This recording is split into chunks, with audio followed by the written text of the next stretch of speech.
Question number 2 का चौथा भाग है। मीना 2000 रुपये निकालने के लिए बैंक गई।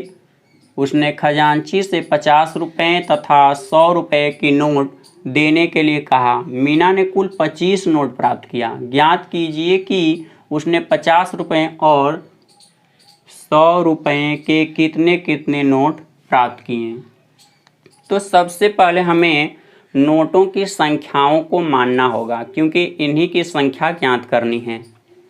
तो यहाँ पर माना 50 रुपये तथा 100 रुपये की नोटों की संख्या क्रमशः x तथा y है। क्रमशः ये प्रदर्शित करता है जिसका नाम पहले आएगा उसका मान पहला होगा और जिसका नाम बाद में आएगा उसका मान बाद में होगा। तो यहाँ 50 रुपये और 100 रुपये की नोटों की संख्या आपको मालूम हो गया है, परंतु आप ये भी जानते हैं कि कुल नोट उससे कितनी प्राप्त हुई है, 25। इसका मतलब है 50 रुपये की नोटों की संख्या और 100 रुपये की नोटों की संख्याओं को जोड़ेंगे तो वह 25 के बराबर होगा, क्योंकि कुल नोट 25 हैं। तो इस प्रकार से हम इसे लिख सकते हैं x प्लस वाई बराबर 25, समीकरण नंबर 1, क्योंकि ये 50 रुपये की नोट है और ये 100 रुपये की नोट। इसके बाद 50 रुपया ये जो है उसकी नोट की जितनी संख्या होगी उसमें गुणा कर देंगे, तो 50 रुपया की नोट से जितना धन प्राप्त होगा वो धन प्लस 100 रुपया की जो नोट है उसकी संख्या में उससे गुणा करके जोड़ेंगे, तो दोनों का योगफल जो होगा वह 2000 के बराबर होगा। इसको समझने के लिए जैसे मान लिया जाए कि किसी गुल्लक में 5 रुपये हैं। इस 5 रुपये को 2 तरह के सिक्कों में रखा गया है। जैसे मान लिया जाए कि इसमें 1 रुपया का एक सिक्का है और एक सिक्का यहाँ पर ऐसे दो तरह के सिक्के दर्शा दिए गए। अब 1 रुपये के और 2 रुपये के सिक्के से तो 5 रुपया होगा नहीं, इनकी संख्याएं भी इसमें होंगी। जैसे मान लिया जाए कि 1 रुपया वाला जो सिक्का है उसकी संख्या 3 है और 2 रुपये वाला जो सिक्का है उसकी संख्या 1 है। तो जो ये 1 रुपया है उसकी जो संख्या है, कितना जो सिक्का उसके अंदर है उसकी संख्या से उसमें गुणा कर देंगे तो वह 1 रुपया के द्वारा जो योग प्राप्त होगा, टोटल कितना धन है वो मालूम हो जाएगा। उसी प्रकार से यहाँ 2 रुपया है तो 2 रुपये का उसकी जितनी संख्या है उससे गुणा कर देंगे तो 2 रुपये के द्वारा कुल धन जितना प्राप्त होगा वो मालूम हो जाएगा। अब इन दोनों को जोड़ेंगे तो वह 5 प्राप्त होगा। इससे ये स्पष्ट हो रहा है चाहे वो नोट हों या सिक्के हों, जो सिक्का जितनी संख्या में है उसकी संख्या से उस सिक्के में गुणा कर करके योग करेंगे तो वह कुल धन यानी जिस धन को बांटा गया इस प्रकार से उसके योग के बराबर हो जाएगा। तो यहाँ पर देखिए 2000 में 2 तरह की नोटें हैं, 50 रुपया और 100 रुपये। तो 50 रुपया जो है इस तरह की नोट की जितनी संख्या होगी इसका इसमें गुणा कर दीजिए, तो यहाँ 50x हो जाएगा।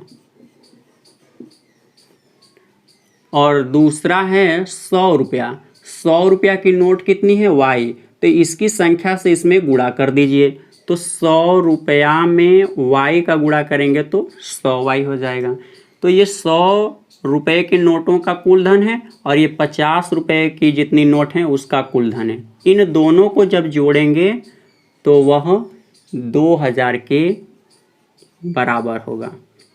अब इन दोनों में से कॉमन कर लीजिए आप, तो 50 कॉमन होगा। 50 से जब इसको विभाजित करेंगे तो x, यहाँ 50 से जब विभाजित होगा तो 2y बराबर 2000। 50 से जब इसको भाग देंगे तो यहाँ पर 40 प्राप्त होगा और ये समीकरण नंबर 2। समीकरण 1 और समीकरण 2 में देखिए दोनों स्थान पे x हैं, दोनों का चिन्ह एक जैसा है, तब घटाएंगे इसको। समीकरण 1 माइनस समीकरण 2 से, तो यहाँ लिख लीजिए x प्लस वाई बराबर 25 इस तरह से लिख देंगे और इसको घटाना है तो यहाँ माइनस माइनस माइनस हो जाएगा, ये दोनों कैंसिल हो जाएंगे। जब इसको घटाएंगे तो माइनस में y प्राप्त होगा और इधर जब घटाएंगे तो माइनस में 15, माइनस से माइनस कैंसिल हो जाएगा तो y बराबर 15। ये y क्या है, तो y जो है 100 रुपये की नोटों की संख्या है। y का मान समीकरण 1 में रखने पर, यहाँ जब रखेंगे तो x प्लस 15 बराबर 25 प्राप्त होगा। अब 15 को दूसरी साइड में भेज दीजिए तो 25 माइनस 15 यानी घटाने पर 10 प्राप्त होगा। तो 50 रुपये की जो नोट थी वह 10 थी और 100 रुपये की जो नोट थी वह 15। क्वेश्चन नंबर 2 का 5वां भाग है। प्रश्न में कहा गया है किराए पर पुस्तकें देने वाले किसी पुस्तकालय का प्रथम 3 दिनों का एक नियत किराया है। मतलब जितने दिन के लिए कहा गया उतने दिन के लिए जितना फिक्स है उतना ही देना होगा, अगर उतने दिन तक रखते हैं तो। तथा उसके बाद प्रत्येक अतिरिक्त दिन का अलग किराया है। मतलब जितना दिन फिक्स है उससे एक दिन भी अधिक आप रखेंगे तो उस अतिरिक्त दिन का भी उसमें किराया देना पड़ेगा। सरिता ने 7 दिनों तक एक पुस्तक रखने के लिए 27 रुपये अदा किए, जबकि सुशी ने एक पुस्तक 5 दिनों तक रखने के 21 रुपये अदा किए। नियत किराया तथा प्रत्येक अतिरिक्त दिन का किराया ज्ञात कीजिए। तो सबसे पहले नियत किराया और अतिरिक्त दिन का किराया हम लोग मानेंगे, क्योंकि यही राशि अज्ञात है और इसी का मान ज्ञात करना है। तो यहाँ देखिए लिखा गया है माना नियत किराया x रुपया तथा प्रत्येक अतिरिक्त दिन का किराया y रुपया है। तो यहाँ 2 स्थितियाँ हैं, पहले 7 दिन रखा गया है और दूसरी बार 5 दिनों तक रखा गया है। तो लिखेंगे यहाँ पर प्रथम स्थिति। अब प्रथम स्थिति में क्या है, सबसे पहले यहाँ पर जो ये 7 दिन दिए गए हैं तो 7 दिन में से 3 दिन नियत किराया हो गया, तो 4 दिन क्या होगा, अतिरिक्त किराया होगा। जबकि एक दिन का अतिरिक्त किराया कितना है y, तो 4 दिन का कितना हो जाएगा 4y और 3 दिन का क्या होगा नियत किराया। तो नियत किराया जो है वह 3 दिन का x। अब इन दोनों को जोड़ेंगे तो कहेंगे कि यही 27 रुपये, क्योंकि इस 7 दिन का किराया जो बताया गया है 27 रुपया है। तो लिखेंगे x प्लस 4y बराबर 27, समीकरण नंबर 1। दूसरी स्थिति,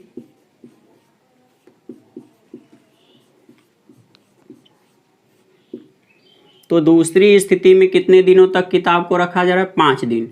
तो 5 दिन में तो 3 दिन क्या होंगे नियत, और नियत वाले दिनों का जो किराया है वह x रुपया है। जबकि इसी 5 दिन में जब 3 दिन नियत हो गया तो 2 दिन क्या हो जाएंगे अतिरिक्त, और एक अतिरिक्त दिन का किराया जो है y है, इसलिए 2 दिन का कितना हो जाएगा 2y हो जाएगा। तो इसको लिखेंगे तब x प्लस 2y, और इन दोनों तरह के जो भाड़ा है या किराया है इसका योग कितना है 21, समीकरण नंबर 2।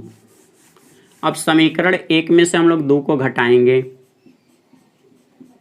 समीकरण 1 माइनस समीकरण 2 से x प्लस 4y बराबर 27, x प्लस 2y बराबर 21। माइनस करना है, माइनस माइनस माइनस, ये तो कैंसिल हो जाएंगे। जब इसको आप घटाएंगे तो 2y यहाँ घटाने पर प्लस में 6 प्राप्त होगा, 2 से इसको विभाजित कर दीजिए तो y बराबर 3। ये 3 रुपया जो है प्रत्येक अतिरिक्त दिन का किराया, क्योंकि आपने प्रत्येक अतिरिक्त दिन के किराया को किससे प्रदर्शित किया है, y से, इसलिए इसका जो मान आएगा वही प्रत्येक अतिरिक्त दिन का किराया होगा। y का मान समीकरण 2 में रखने पर